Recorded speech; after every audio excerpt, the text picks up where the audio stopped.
सत्तेच्या बळावर पुरस्कार वाटले जातात असं नाना पटोले यांनी म्हटलंय। अजित डोवाल लोकमान्य टिळक पुरस्कारासाठी पात्र नाहीत असंही पटोले यांनी म्हटलंय।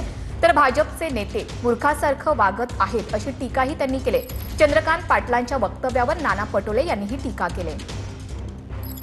आता NSIचे प्रमुख आहेत, त्यांच्या मार्गदर्शनाने अमित शाह चालतात आहेत अशा पद्धतीचं चित्र पूर्ण देशाच्या आणि जगाच्या लोकांना माहिती आहे की देशाच्या पत्रकारितेला ज्या पद्धतीनं NSIच्या व्यवस्थेनं जो ब्रेक लावलेला आहे आणि ब्रेक लावणारी जी व्यक्ती त्याचा सत्कार लोकमान्य टिळकांच्या नावाने त्यांचा पुरस्कार होत असेल त्यांच्या जयंतीच्या नावाने खऱ्या अर्थाने एक गंभीर बाब आहे।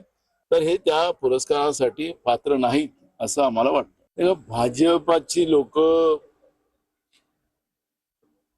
एक प्रकारचं ते पागल झाले असं आपल्याकडली भाषा तशा त्या पद्धतीचं झालेलं आहे। फालतू आरोप लावून त्याचा कुठलाही कोणाचा संबंध नाही अशा पद्धतीचे महाराष्ट्रातले मंत्री अकलेचे तारे तोडून जे आरोप या आंदोलनावर लावतात आहेत, मला वाटतं की डुबत्याचे पाय डोळाकडे अशी परिस्थिती आता महाराष्ट्राच्या मंत्रिमंडळाची झालेली आहे। म्हणून अशा पद्धतीचं ते स्टेटमेंट करतात।